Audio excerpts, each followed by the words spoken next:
Notre prochaine panéliste, Alexa Conradi, est présidente de la Fédération des femmes du Québec depuis son élection en 2009. Alexa souhaite faire avancer les débats publics sur les questions féministes. Détentrice d'une maîtrise en communication sur la réconciliation entre peuples autochtones et non autochtones, elle croit en un féminisme pluraliste, combatif et solidaire. La plus jeune présidente dans l'histoire de la FFQ ainsi que la seule lesbienne affichée, Alexa est à son troisième et dernier mandat. En proposant la tenue d'états généraux sur l'action et l'analyse féministe, elle a appelé le mouvement à renouveler son discours et à asseoir sa vision d'un projet féministe de société. Ainsi, le mouvement s'est doté de perspectives de travail touchant aux stéréotypes, à l'économie, à l'écologie, à la santé, la violence, l'égalité pour et entre les femmes. Oups, ça se... Je sais pas quoi. Est-ce que... OK, merci Diane. Voilà.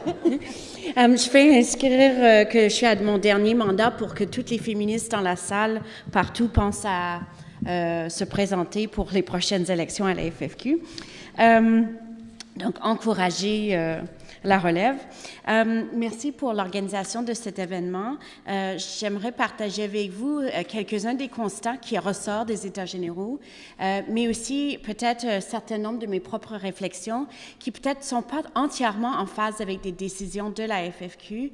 C'est pas parce que je représente pas fidèlement l'organisation quand je suis en mode représentation officielle, mais plus parce qu'on est dans un espace d'échange et les États généraux me bousculent aussi dans les réflexions et je pense qu'il y a une certaine honnêteté à avoir lorsqu'on est en transition mentale. Donc, me voilà avec des réflexions un peu en recomposition et qui sont soumises dans les réflexions de la FFQ, mais je vous les partage pendant qu'ils sont encore chauds. Premièrement, je ne répéterai pas en profondeur les différents constats que plusieurs personnes ont abordés au cours de la journée, mais je vais les dire quelques-uns rapidement. Un des constats, c'est qu'on vit dans un déni incroyable dans la société quant aux inégalités encore vécues par les femmes. Donc, ce déni-là nous empêche d'avancer et ça, c'est un problème assez sérieux. Puis, on sent le déni dans toutes sortes de milieux, y compris chez nos alliés. Donc, ça, c'est un des nœuds avec lesquels on travaille. Deuxième grand nœud, c'est que la logique de la croissance économique qui, à notre avis, nous amène à notre perte pour toutes sortes de raisons, dont les raisons écologistes, est tellement une logique vue comme étant infaillible qu'à ce moment-là, ça rentre dans toutes les sphères de fonctionnement de la vie, de la société, de l'économie, de management, de tout, et qu'on a besoin de trouver des moyens de s'en extirper à tous les niveaux. Troisième, c'est... puis là, j'ai raté la première phrase de ton premier constat, Lucie, à la fin, à tes conclusions, mais c'est comme si on vit dans un moment d'une crise démocratique profonde qui, moi, et voilà la crise un peu intellectuelle dans laquelle je suis plongée suite à nos réflexions des États généraux, c'est que je ne sais plus si on doit réhabiliter l'État, la transgresser. Je me demande si je suis une sorte de bébé anarchiste et aussi c'est une sorte de statut temporaire vu la faillite de l'État actuel. Je dois dire que le rapport à l'État, à mon avis, est au cœur des difficultés des mouvements sociaux de penser notre avenir. Donc, je le place très franchement comme ça parce que je pense qu'on a des sérieux problèmes. Donc, parmi les éléments qui sont ressortis, je vous en parle de quelques-uns dans les éléments de travail. Premièrement, c'est comme si la société et peut-être nous-mêmes avons contribué à faire de nous des personnes parcelées et qu'on a besoin de retrouver notre globalité. Je pense que ça va un peu en parallèle avec ce que Lucie dit, mais on est des êtres globaux, on n'est pas juste quelque chose de spécifique selon le secteur, on n'est pas des clients, on est des personnes à part entière qui vivent dans une société avec d'autres. Et ça a l'air tellement basique, là, mais je ne suis pas sûre qu'on travaille tout le temps là-dessus. Donc, on a dit un peu à travers les États généraux qu'on doit retrouver notre travail de vision globale du bien-être individuel et collectif et de partir de là. Et ça a l'air comme rien, mais si on devait revoir tous nos modes d'organisation dans nos groupes communautaires, syndicaux, milieux éducatifs et tout, là, il y aurait beaucoup de changements, mais comment les penser? Donc, ça fait partie des défis. Un deuxième, c'est, ça fait des années qu'on a une critique assez claire, acerbe envers le capitalisme, mais quels ont été nos gestes de rupture avec le capitalisme, qui est à la source de beaucoup des difficultés de marchandisation. Donc, on pense que c'est un discours idéologique ou non.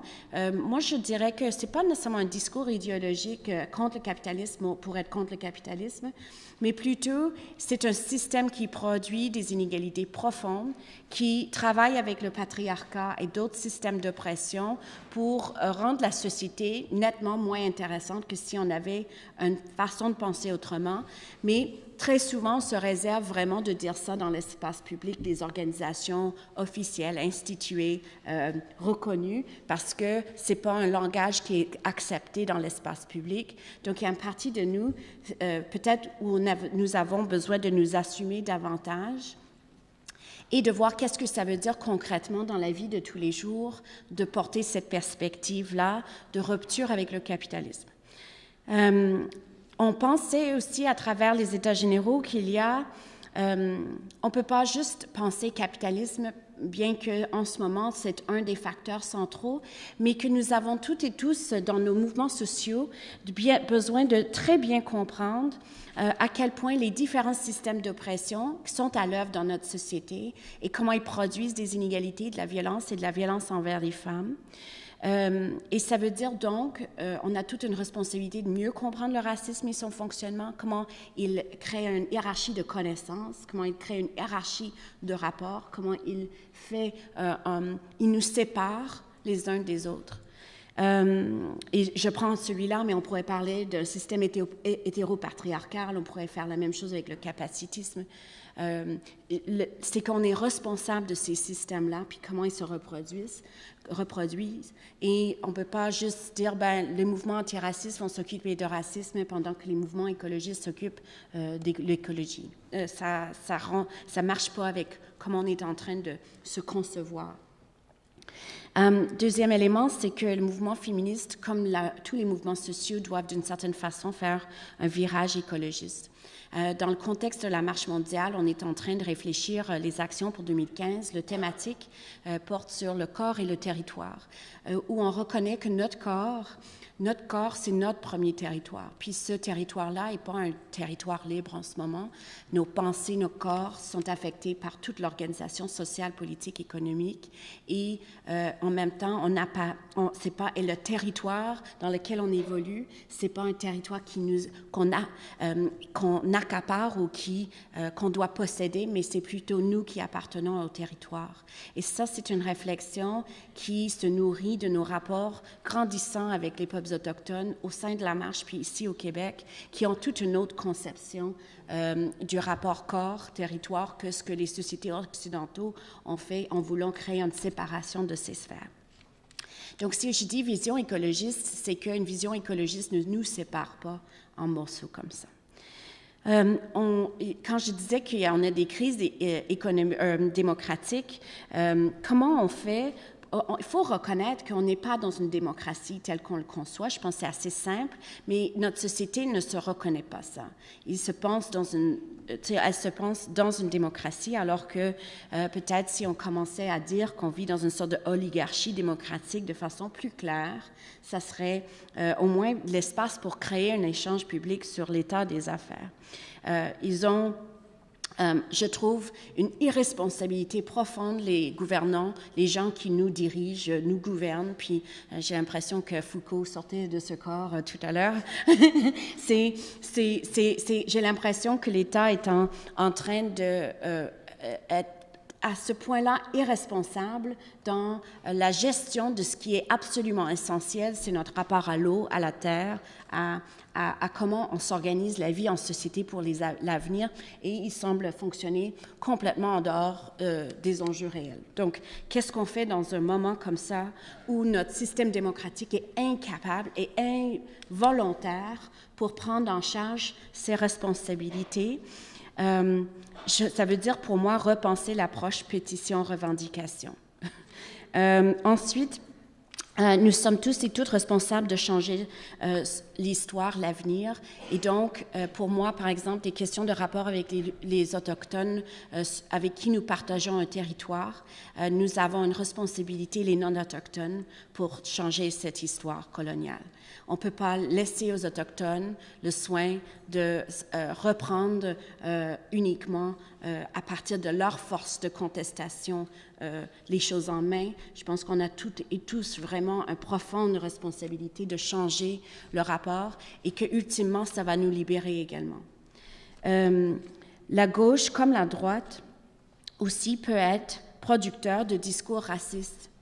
Ça, je pense qu'on n'a pas suffisamment réfléchi à ça dans la gauche, que ce n'est pas quelque chose qui appartient juste à la droite, mais que la gauche sait en produire aussi des discours racistes, et parfois au nom de l'égalité entre les hommes et les femmes. Et qu'on ne peut pas faire abstraction de tout ça dans notre pratique militante. Les rapports sociaux de sexe sont aussi omniprésent. Alors, ça réfère à l'espèce de mythe de l'égalité dont je référais au début.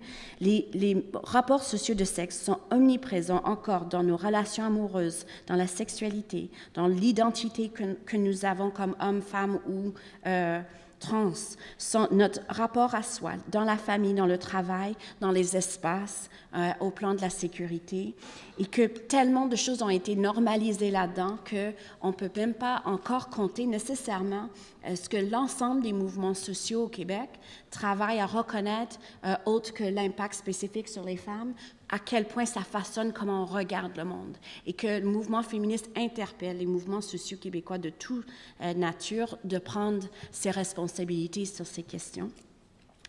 Et que si nous voulons pas de fondamentalisme, avec tout ce que ça veut dire de fermeture d'esprit, et là, fondamentalisme politique, économique, social, religieux, puis à ce moment-là, on a besoin de travailler à contrer les inégalités sociales et à faire grandir l'espace de liberté pour tout le monde. Donc, des alternatives. Qu'est-ce qui ressort de tout ça si ce sont les constats qui ressortent des États généraux? Comme je vous dis, on est en train de préparer la marche mondiale pour 2015, puis je trouve qu'on a des beaux projets qui se dessinent. Et un des éléments, c'est d'essayer de réfléchir à ce lien corps et territoire, mais pas juste au plan intellectuel, mais de vraiment appeler, dans une démarche d'éducation populaire profonde, où on appelle dans plein de milieux aux personnes de se resituer en jeu et en nous, dans une démarche de qui je suis, quel est mon corps, quel territoire, qui occupe mon corps, qu'est-ce qui occupe mon corps, et quel est le territoire, quels sont les territoires, à qui ils appartiennent, ces territoires étant les espaces politiques, les espaces économiques. Ce sont un territoire donné, physique, nature, mais c'est aussi le territoire de notre histoire. Donc, comment on peut se réapproprier nos territoires, y compris l'histoire, à travers une marche? Donc, on voit un processus d'éducation populaire desquels vont découler deux choses. Les lieux où on doit apposer une forme de résistance sans merci, puis ça, on va voir qu'est-ce que ça veut dire apposer une résistance. Quels sont ces sites et les lieux? Ça peut être des espaces symboliques, tout comme des lieux vraiment très concrets, une mine, Walmart, ça peut être très physique, tout comme ça peut être des espaces des idées.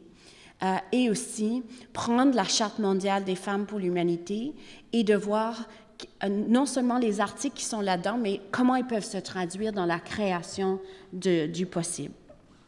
Ce que ça implique également, c'est qu'on a besoin, je pense, et c'est là encore une fois où je ne sais pas si je suis en train de représenter formellement la FFQ ou juste faire part de mes réflexions, c'est, je pense qu'on a besoin d'approprier l'espace des transgressions.